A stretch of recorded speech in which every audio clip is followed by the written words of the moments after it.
Усім прывітанне, з вами Зміцер Лукашук, і мы працягваем абмяркоўваць падзеі ў Беларусі і за яе межамі ў нашым супольным праекце Еўрарадыё і Е-прамовы. Маім суразмоўцам зараз будзе кіраўнік Савета па міжнародных адносінах Мінскі дыялог Яўген Прыгерман. Добрый дзень, Яўген.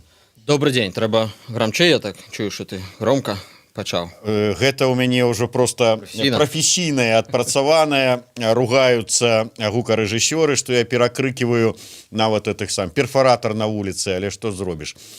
Яўген, ну што, любимая твоя тэма заходнія санкцыі. Ну так, это колькі? Я уже думаю, за апошні год мы абмеркавалі колькі разоў. Ну, тады мы абмяркоўвалі перспектывы увядзення санкцый і постперспектывы, да? Да, мы ж, здаецца, 2 месяцы таму ўжо і з рэальнасцю мелі справу. Але тым не менш, тое, што мы маем сёння, вот буквально пару дзён таму Латушка у размове са мной сказаў, што тое, што мы сёння маем, тое, што мае Беларусь сёння, тыя санкцыі, гэта не санкцыі. Гэта укус камара, на якія ввогуле не варта звяртаць увагі. Вось сапраўдныя санкцыі, вот пакуль што іх няма. Як ты ацэньваеш? Ну, Латушка палітык, ён робіць палітычныя заявы, зразумела, што палітыкам, якія апынуліся па той бок, заўсёды будзе мала. Тым больш, што колькі санкцый не ўводзь, іх ніколі не будзе дастаткова, бо яны не працуюць. І, дарэчы, я адразу магу накіраваць усіх нашых гледачоў на усе абсалютна тыя перадачы, якія мы записывалі, пачынаючы, напэўна, з красавіка мінулага года, дзе мы казалі і пра санкцыі, там пра розныя рэчы. І вось вы можете пабачыць, што ўсё, што было там сказана, яно сёння вось літаральна ў такім жа выглядзе і адбываецца. Так што, ну, як бы нічога не мяняецца, а палітыкі таксама не мяняюцца, яны кажуць тое, што яны заўсёды казалі. У 2011 году таксама шмат якія палітыкі казалі, што санкцый мала, і яны не працуюць, ну, і далей так будзе. Ну, але тым не менш, вось, калі глядзець па рыторыцы нашых кіраўніцтва Беларусі, таго ж самага Владзіміра Макея, які вось не далі, як учора выказаўся, такое адчуванне, што вельмі балюча гэта ўспрымаецца. Гэта вельмі балючае ўспрыманне ввогуле нават размоў пра нейкія санкцыі, ці сапраўды санкцыі неяк уздзейнічаюць на краіну. Зноў ж такі, мы гэта мінулым разам дастаткова дэталёва абмяркоўвалі, паўтараю. У вас ёсць сітуацыя, калі нехта нешта, напрыклад, парушае, да? Ну, ось, нават не будзем казаць на прыкладах ці аналогіях дзяржавы, а проста вось на такі бытавы ўзровень перавядзем, так? Ось нехта нешта робіць тое, што не ўпісваецца ў тую мадэль паводзіну, якая вам лічыцца нармальнай. Вы дастаеце дубіну і кажаце: я дам табе па галаве. Лагічна, што калі вы дадзіце па галаве, то галаве будзе больно. Зменіць гэты чалавек сваю мадэль паводзінаў, з-за якой вы яму хочаце даць па галаве. Вось гэта ключавое пытанне. То бок пытанне пра тое, што дубіна прынясе пэўны боль, няма, гэта зразумела. І менавіта таму вось такая рэакцыя. То бок ніхто ж, гэта відавочна, што калі выводзіць санкцыі, то краіна нясе пэўныя страты, дзесьці меншыя, дзесьці большыя, але як мінімум краіне трэба прыстасоўвацца, трэба шукаць нейкія новыя там шляхі эканамічнай супрацы, але галоўнае пытанне, на падставе якога я і шмат якія іншыя даследчыкі кажуць абсалютна адназначна, што санкцыі не працуюць, не працавалі і працаваць не будуць, гэта не тое, ці ёсць боль ад дубіны, а тое, ці можаце вы прымусіць чалавека паводзіць сябе па-іншаму. І вось тут ніякіх вынікаў, акрамя негатыўных, няма, таму што вы бачыце, з кожным новым санкцыйным захадам паводзіны беларускіх уладаў становяцца больш рэпрэсіўнымі. І, дарэчы, калі глядзець на тое, чаму вводзяцца санкцыі, вось той жа Латушка, я яшчэ не бачыў размовы тваю з ім, можа, і не было яшчэ, але я пачытаў інтэрв'ю у Тутба, і ён кажа, што мы ўводзім не дзеля таго санкцыі, ну не мы, а Еўразвяз, заклікаем Еўразвяз там ці Злучаныя Штаты, не дзеля таго, каб пакараць, а дзеля таго, каб прымусіць беларускі рэжым, і звычайна гучаць 3 рэчы. Першае, адмяніць усе тыя рэпрэсіўныя рашэнні, якія былі прынятыя уключна з палітзаключонымі, палізняволенымі. Там колькі у нас іх сёння? 330 неці, да? 353. Ці 353 уже. Ну, кожны дзень спіс расце. Другое, паказаць і прымусіць урад Беларусі не прымаць новых рэпрэсіўных захадаў. Зноў ж такі, гэта могуць быць і палізняволеныя, ці іншыя рэчы, там у дачыненні, напрыклад, для сродкаў масавай інфармацыі, да, і гэтак далей. Трэцяе, гэта прымусіць улады Беларусі да дыялогу з апанентамі. Ну вось які прагрэс ці ўвогуле якая дынаміка па ўсіх гэтых трох накірунках у параўнанні з санкцыйнымі рэжымамі, якія ўводзіліся, працягваюць увадзіцца? Негатыўная. Палізняволеныя не выпушчаныя, рашэнні рэпрэсіўныя не адмененыя, палізняволеных становіцца амаль што кожны дзень усё больш, рэпрэсіўных рашэнняў захаду ўсё больш, і ніхто нават у страшным сне з пункту гледжання ўладаў ні на які дыялог ні з кім ісці не збіраецца. Ну вось і адказ на пытанне, санкцыі не працуюць.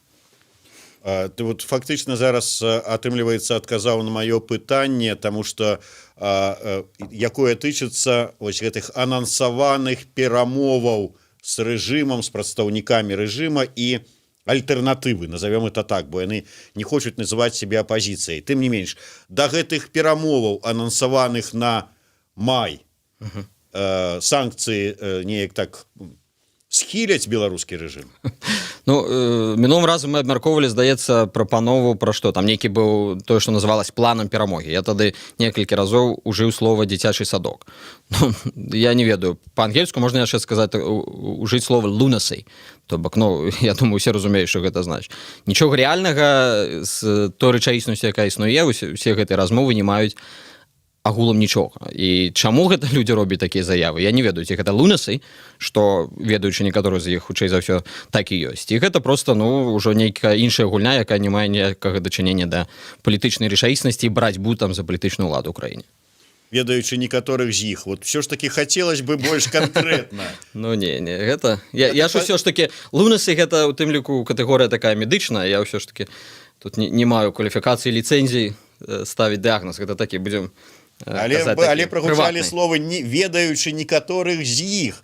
Калі браць па, ну можа быць, не палічыце там нейкімі там абразамі ўзрост, то хутчэй за ўсё Франыка Вячорка. Да не, ну я ж ведаю, я зноў ж таки не буду на вашы журналісцкія штучкі тут неяк адказваць, але ну на гэтым паставім шмат кропі, але я думаю, што на вялікі жаль, дарэчы, вось часцяком мы і ў кантэксце таго, што адбываецца зараз у Беларусі, вакол Беларусі, у кантэксце розных уже нават больш такіх доўгіх гістарычных сюжэтаў, калі даследчыцкі да іх падыходзім, пачынаем глядзець, якія фактары як бы гуляюць асноўную ролю там у тым ці іншым працэсе, у той ці іншай з'яве, да? Якія пераменныя становяцца менавіта вось тым рухавіком, які прыводзіць да тых ці іншых палітычных ці гістарычных вынікаў.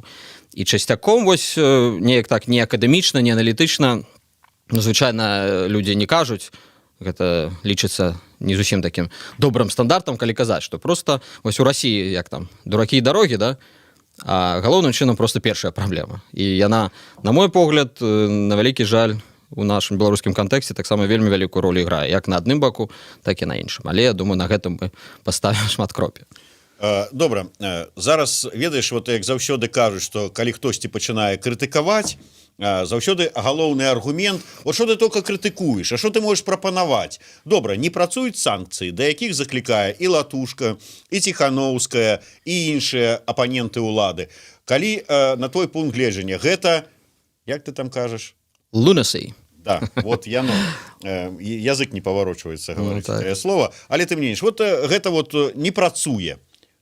Якім чынам? Вот што трэба зрабіць, каб спрацавала, каб 353 чалавека не былі палітвязнямі, не сядзелі за кратамі, каб нешта іншае змянілася? Ну вот ведаеш, як да доктара мы прыходзім дзеля таго, каб пачуць ад яго нейкі прафесійны дыягназ, да, таго, што адбылося, не тое, што там ой, да, там у вас нешта зламалася, нават не звяртайце увагу, заўтра там нейкім чудадзейным спосабам усё як бы стане на месцы, вылечыцца. Гэта сама і да палітолага, там аналітык, які сапраўды сур'ёзна працуе, прыходзіць з тым, каб як бы зразумець, то магчыма, што немагчыма, дзе тыя рэчы, якія могуць прывесці да трагічных катастрафічных наступстваў. І вось я ж вам ужо кажу, у тым ліку гэтай студіі больш за год, што калі б мы хацелі пазбегнуць катастрафічных трагічных наступстваў для краіны, то трэба было гэтым пытаннем задавацца не цяпер, калі мы ўжо кажам вось на ўзроўні такіх катэгорый, як лунасы, да, то бок калі відавочна, што кукуха не зусім ужо ў людзей працуе.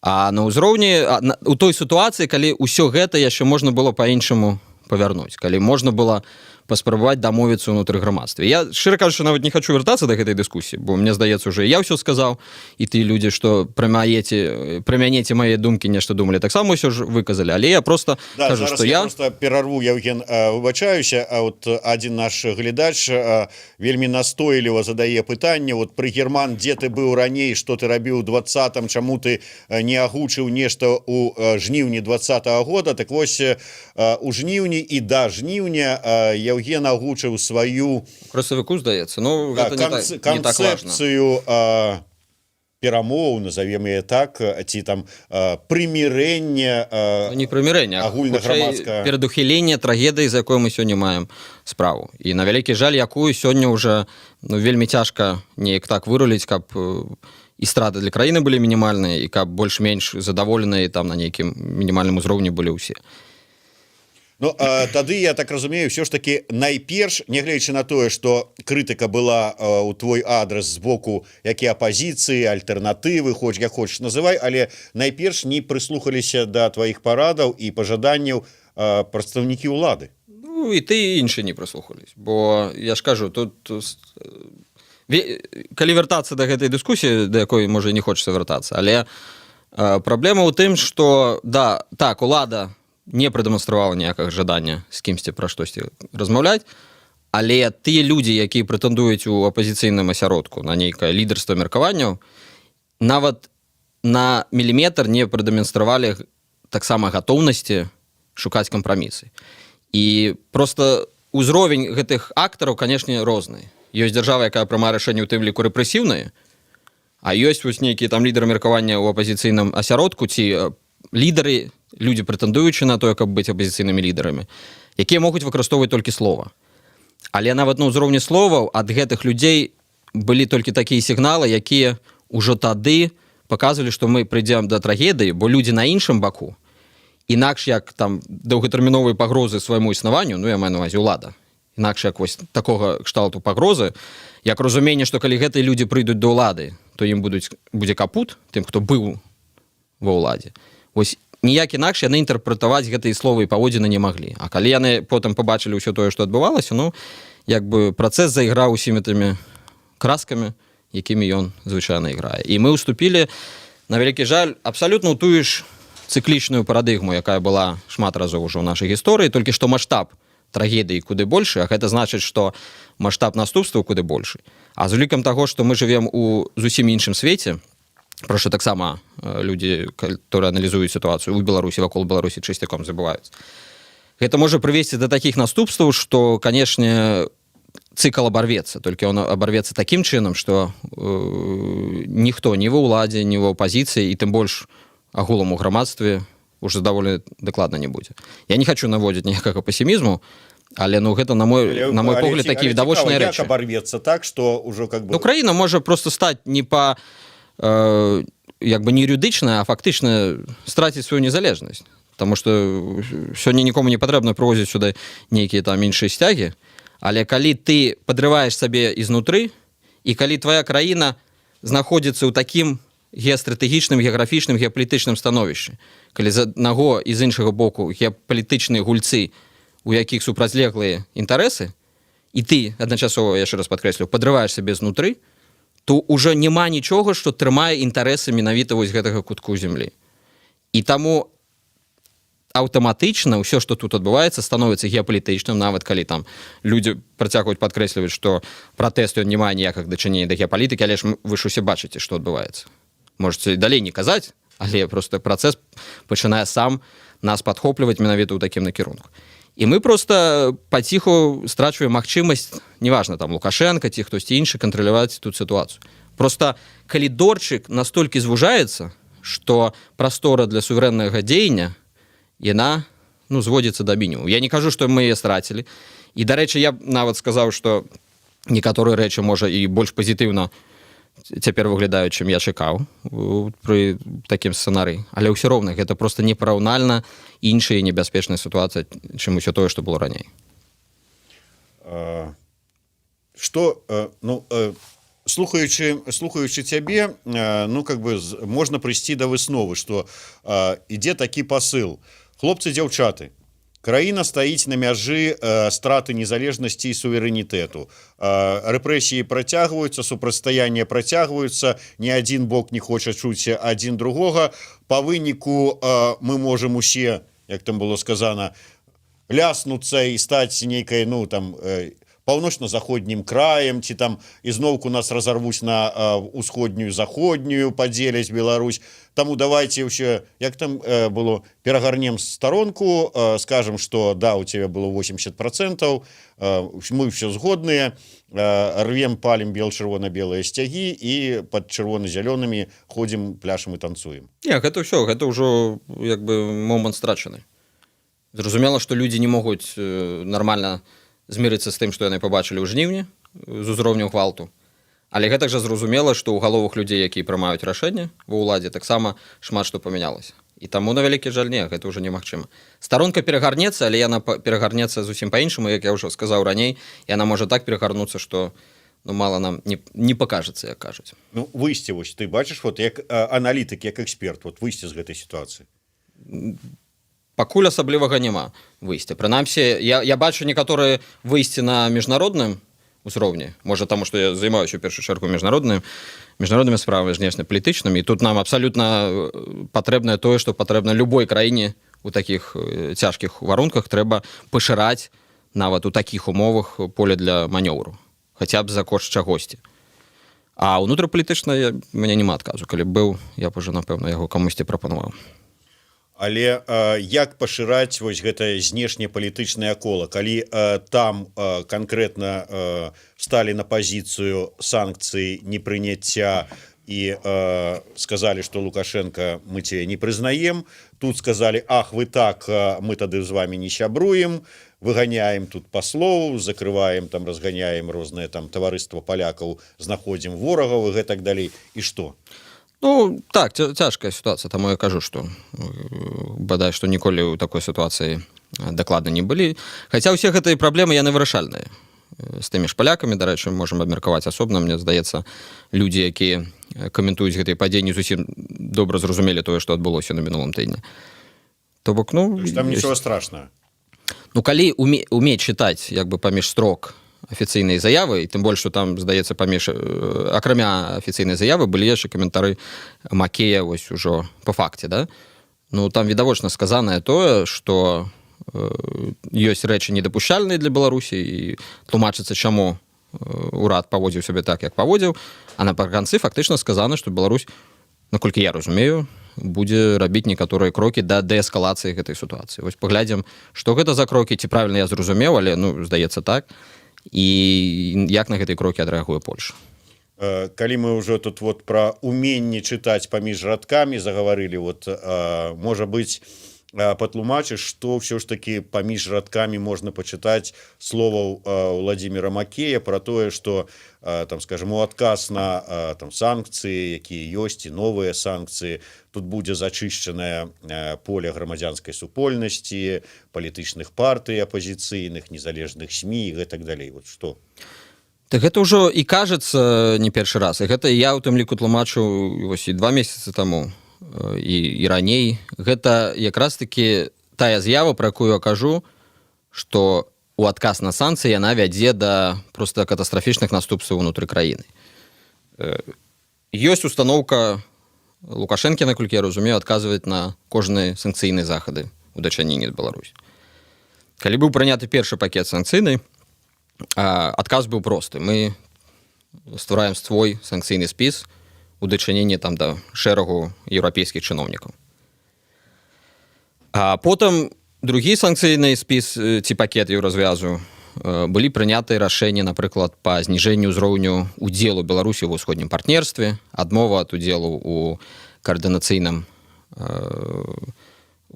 групе, а таксама групе па правах чалавека. Ну, то бок, працавалі дыпламатычныя метады. У пэўны момант у маленькай краіны, такой, якой з'яўляецца Беларусь, якая не мае эканамічных метадаў адказу, ну, такіх эфектыўных, інструментарый адказу «вы мне, я вам» скончваецца. І таму яна адзінае, што можа, гэта адказваць на ўнутрапалітычным узроўні. І, здаецца, ўжо напрыканцы мінулага года, недзе ў снежні, калі былі прыняты трэці пакет санкцый, уже тады вельмі канкрэтна гучала, што калі санкцыі будуць працягвацца, то адказваць будзем па інтарэсах заходніх краінаў унутры Беларусі. Гучала пра тое, што ёсць шматлікія арганізацыі, якія працуюць ці то пры амбасадах, ці аўтаномна, тут у Беларусі з беларускім НДА. Ну і таму зараз гэта просто паўтарылі.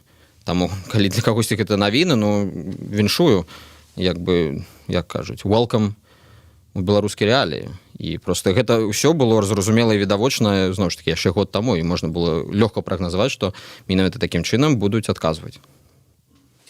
Вы ўсё ж такі сітуацыя, якая мы вот тут трапілі, знешняя палітыка, вот мы ж заўсёды хваліліся тым, што ў нас шматвектарная, там хай можа быць усходняе крыло ў нашага самалёта было там большае, там ці махала мацней, чым заходняе, але зараз заходняе, ну, фактычна зусім адвалілася, і гэты крэн на ўсходняе ўсё ж такі крыло,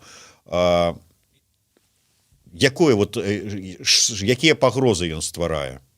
Ці это нармальная ў гэтай сітуацыі? Не, ну мы ж сказалі некалькі хвілінаў таму, што для любой краіны важна мець як мага шырэйшы вось гэты калідор для манёўру. Ён можа стварацца за кошт розных рэчаў, у тым ліку там за кошт рэсурсаў, але мы маленькая краіна. Тым больш у такім вось цяжкім геапалітычным асяроддзі, калі мы як бы вось зажатыя паміж супярэчнасцямі крупных гульцоў. Таму фактычна адзіная магчымасць ствараць вось гэты калідор для манёўра гэта, ну, па-першае, разумная палітыка, так? А па-другое, гэта магчымасць абапірацца на розныя знешнепалітычныя вось вектары, як мы іх называем.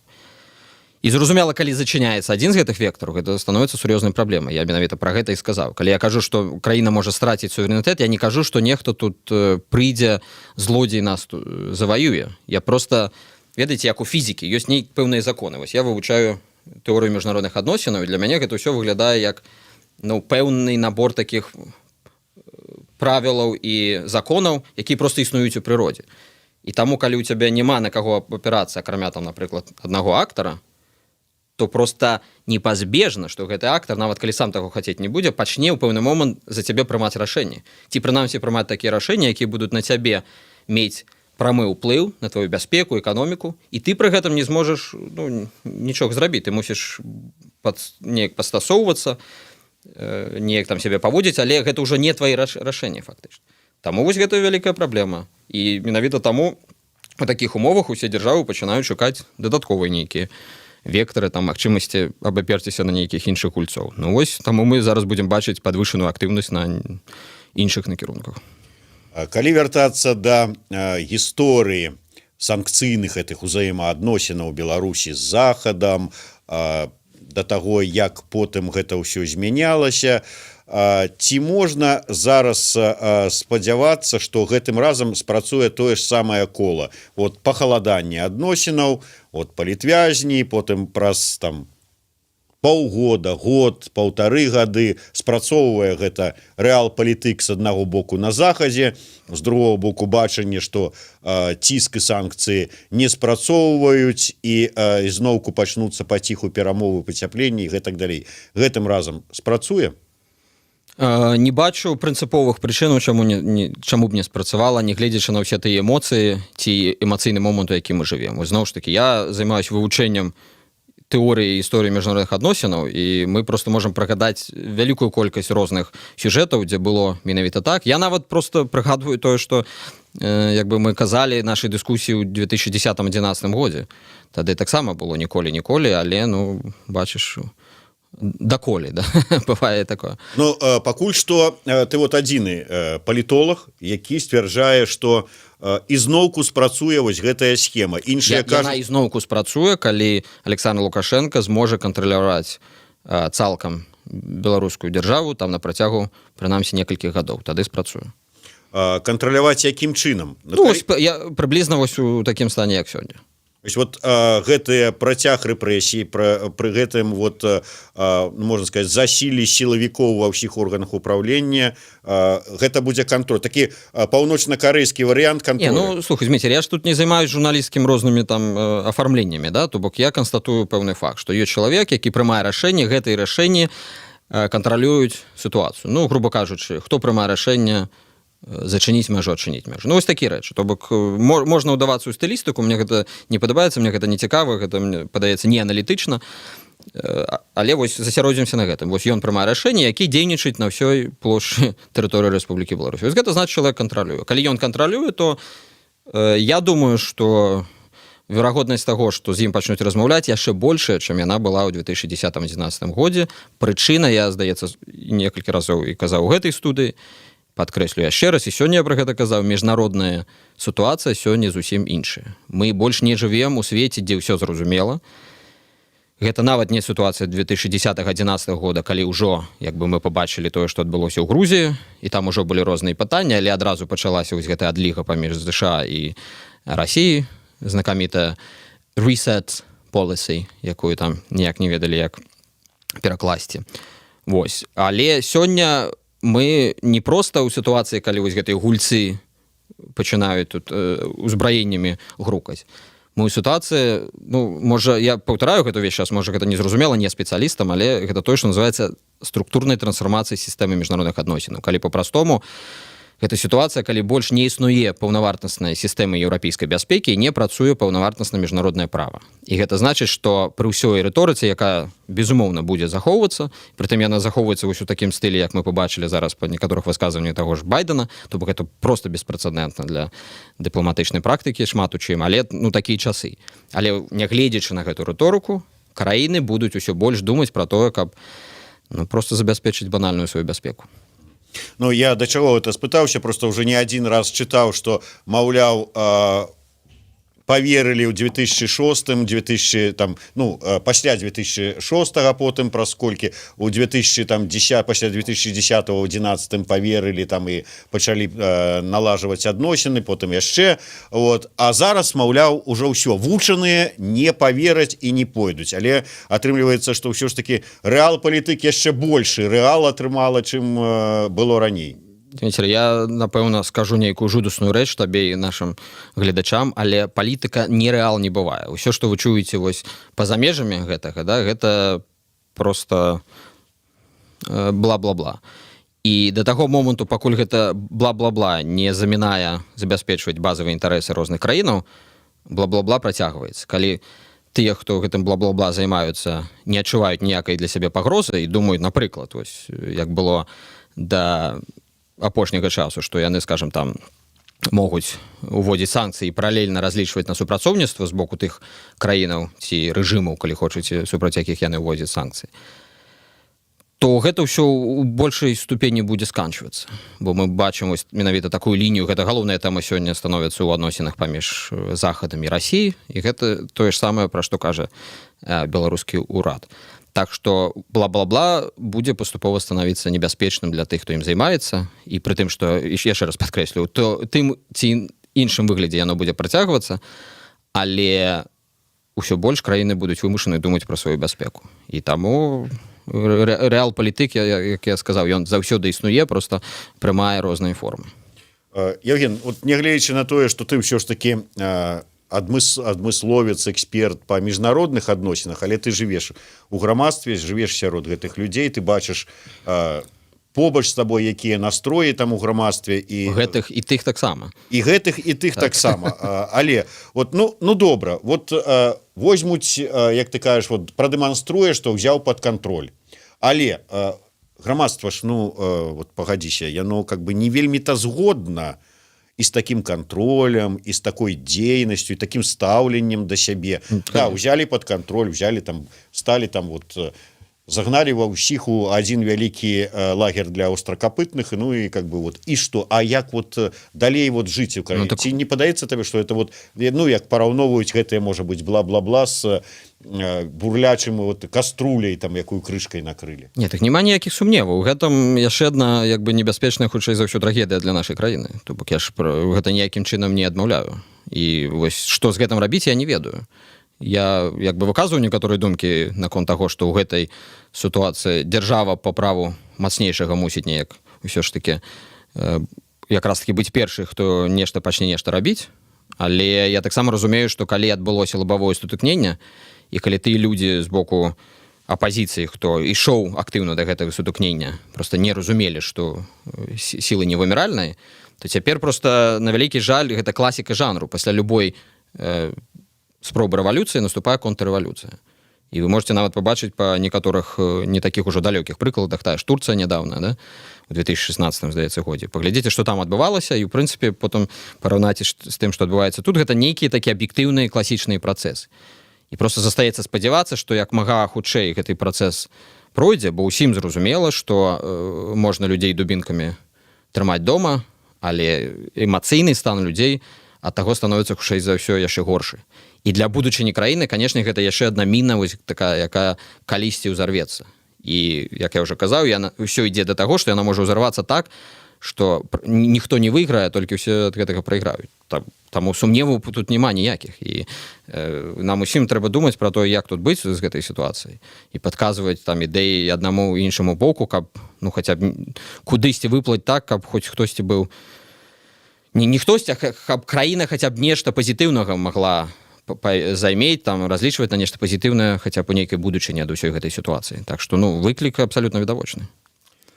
Ну, тут мы вяртаемся да гэтай тэмы зноўку пра тое, каб выказваць там могуць, але галоўнае, каб чулі адзін аднаго і мелі жаданне пачуць. Ну, тут, ведаеш, я думаю, што яшчэ гэта таксама вось праблема, якую я таксама даўно заўважыў і якая, здаецца, нават у мінулым годзе асабліва была так выкрышталізаваная, у тым ліку вось на фоне там нейкіх спробаў запусціць дыскусію пра то, як нам быць, гэта адсутнасць паўнавартаснай эліты ў нашай краіне. Вось на вялікі жаль канстатуем, што яе няма нацыянальнай эліты, то бок праслойкі людзей, якая можа падняцца над пэўнымі праблемамі тут і цяпер, неяк зразумець інтарэс краіны больш стратэгічны, суаднесці розныя маленечкія інтарэсы ўнутры грамадства, выпрацаваць на падставе гэтага нейкае агульнае бачанне і дамовіцца. І вось калі няма гэтай эліты, і тут можна доўга спрачацца, хто тут вінаваты, не вінаваты, мне нават гэта дыскусія не цікавая, просто на вялікі жаль канстатуем, што яе няма, і хутчэй цікава, ці можна неяк гэты элітарны працэс запусціць. Бо чаму я гэта ўзгадаў, што калі пачынаюць казаць, што вось мы кажам, нас не чуюць, ну, значыць, дрэнна кажаце, разумееце? То бок няма невырашальных задачаў. Просто калі лічыць так, што я там нешта ў Фейсбуку напісаў, і там да мяне мусіць прыслухацца, заўтра Лукашенко мусіць мяне запрасіць на перамовы, ну, гэта, зноў ж такі, гэта дзіцячы сад, які не мае ніякага дачынення да рэальнай палітыкі. А калі вы сапраўды хочаце, ну, то, я думаю, ўсё ж такі магчымасці ёсць, каб прыйсці да нейкіх агульных там рашэнняў, ідэяў, просто трэба хацець. Я не ўпэўнены, што... Я думаю, што мы пакуль вось у такой сітуацыі, калі ўсё больш разрастаецца дэпрэсія ў грамадстве, што вельмі зразумела і непазбежна. І, зноў ж такі, я просто разлічваю, спадзяюся, што пасля гэтай дэпрэсіўнай хвалі пачнуцца хаця б нейкія імпульсы, вось больш такія канструктыўныя, калі хочаце. Хаця такое слово, якое кожны разумее па-свойму. То бок імпульсы, якія ўсё ж такі кагосьці выкінуць на паверхню, хто будзе казаць пра тое, што ў нас ёсць краіна, і ўсё ж такі было б неблага падумаць о будучыні гэтай краіны, нават калі мы паміж сабой зусім не можам пагадзіцца па базавых пытаннях. Трэба пагаджацца неяк. Ну, не ведаю, Евген, да твайго вот это апошняга, што вот мы тут паспрабавалі сказаць, што у нас ёсць краіна і трэба думаць пра яе будучыню, а нашу кнігу ўзялі і там нейкія сабраліся нейкія людзі, незразумела, хто гэта, не агучваецца і заявілі, што там экстрэмізм. Ну так правильно, вы пакуль не было лабавога сутыкнення, вам нехта мешаў гэта рабіць? Я так разумею, нават да вас хадзілі людзі, якія цяпер ніколі не прыйдуць. Вось у чым рэч, калі вы намагаецесь у лабавым сутыкненні перамагчы аўтарытарны рэжым, і вы нават і блізка не разумееце, з чым вы звязваецесь, і якія магчымасці ёсць у рэжыма як такога, а плюс якія ёсць яшчэ механізмы ўзаемадзеяння са знешнім мірам, ну тады чаму здзіўляцца, што вось такая рэакцыя? Ну гэта проста непазбежна. Гэта калі людзі гэтага не разумелі ў мінулым годзе, то я зноў ж такі баюся, што гэта праблема з кукухай шмат у каго з іх, і трэба проста адпачыць крыху. Добра, на завяршэнне. Шмат размоваў пра тое, што можа быць лёс там сітуацыю ў Беларусі неяк так вот вырашаць паміж сабой, Захад умоўны, ну там Германія, Москва, Россия, там ці ЗША, Россия у сваіх там перамовах, і нібыта кажуць, што перамовы там Берлін, Москва ўжо адбываюцца. Вот. А наколькі гэта верагодна?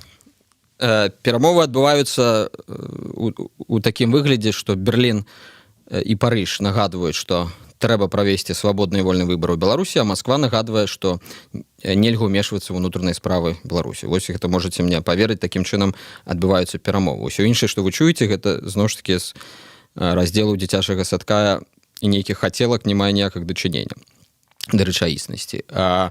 Але тут у іншым праблема, я пра гэта ўжо казаў. Заўсёды гэта зноў ж такі класіка жанру, класіка гісторыі, што калі невялічкая краіна не можа кансалідавацца і забяспечыць свае інтарэсы праз тое, што вось гэтая кансалідацыя вядзе да пашырэнню калідору магчымасці моцы гэтай краіны, то так ці інакш лёс гэтай краіны будзе вызначацца іншымі. Ці то яны дамовяцца паміж сабой, ці ты проста хтосьці з гэтых больш моцных гульцоў падбярэ гэтую краіну, да, якая будзе валяцца ў нагах. Гэта ўжо нюансы, гэта ўжо дэталі. Больш-менш зразумела, як у нас можа гэта адбыцца, да, прынамсі пры цяперашніх раскладах. Але нам важна проста тое, што мы па выніку можам страціць незалежнасць і суверэнітэт, зноў ж такі не на ўзроўні таго, што нехта сцяг прывязе свой сюды паставіць. На ўзроўні таго, што рашэнні тут ужо прымацца не будуць, нават калі будзе абірацца свой урад. Але так ці інакш гэты урад будуць вымушаны там свае рашэнні падпісваць недзе ў іншым месцы. Вось у чым небяспека. А як гэта адбудзецца, гэта ўжо стылістычныя дэталі. Ну да, што тычыцца вот словаў Москвы про тое, што незалежная краіна не лезьце ў працэсы, гэта, канешне, вельмі так дзіўна гучыць на фоне іх слоў, што а вот мы настойваем на федэралізацыі Украіны, а і калі там у Кіеў пойдзе на Донбас, то мы тут сатром Украіну. Ну, вот, дзе выгадна, то так, а дзе невыгадна, то так. Але не про гэта. Яўген, на заканчэнне. Вот у цябе раптам ёсць такая сітуацыя. Сёння ты бярэш і нечакана сустракаешься с Светланай Тихановской. Я думаю, что с динозавром скажешь, а теперь уже Светлана Тихановская. Ну, я б так не параўноў. Не, ну так ты подводил. Калі б я сказаў, што сёння ты сустракаешься с Александром Лукашенко, і ты вот так вот працягнуў, то яшчэ можна было. Я без гэтых аналогій. Але это працяг. Вот сустрэўся ты са Светланай Тихановской, і яна кажа: Яўген, парай, што рабіць? Ведаеце, я думаю, што на вялікі жаль Светлана Тихановская зрабіла ўжо такую колькасць памылак, і зноў ж такі гэта хутчэй за ўсё результат тых людзей, якія вакол яе ёсць, што тут ужо асабліва выправіць нічога немагчыма. Мы ж видим уже тэктанічныя просто зрухі ў апазіцыйным асяроддзі. У бліжэйшыя месяцы мы побачым гэтых зрухаў яшчэ больш. Я тут некаторыя рэчы ведаю, не буду пра них расказваць, але гэта відавочна, што там ужо нейкія іншыя працэсы, якія маюць іншую логіку, чым усё тое, што мы назіралі ў апошнія паўгады. Таму, на вялікі жаль, я не думаю, што я магу нешта параіць, што прывядзе да тых вынікаў, якіх Светлана Тихановская хутчэй за ўсё хацела. Добра, і вот буквально праз гадзіну ты сустракаешся з Александром Лукашенком. Што ты яму кажаш? Ён кажа: не веру больш ні Качановай, ні Церцелю. Што ты скажаш? Да, толькі табе. Вось буду яму распавядаць пра неабходнасць усё ж такі неяк выйсці з гэтага псіхалагічнага стану, дзе мы ўсе засяроджваемся на сённяшнім моманце, і пачаць думаць пра стратэгічную будучыню краіны. Вось буду розныя рэчы распавядаць у гэтым накірунку. Ну што ж, будзем спадзявацца, што сустрэча адбудзецца, распавядзеш пра гэтыя рэчы. Я, можа быць, не ведаю, перадаць табе, каб перадаў яму кнігу пра нацыянальную ідэю. Ну, калі будзе на мазі сустрэча, я тады патэлефаную, папрашу. Добра, калі не спаляць да гэтага часу усе кнігі па рашэнні Мінскай абласной экспертнай камісіі. Дзякуй вялікі. Яўген Прыгерман, Зміцер Лукашук у сумесным праекце Еўрарадыё і Е-прамова. Беражыце сябе.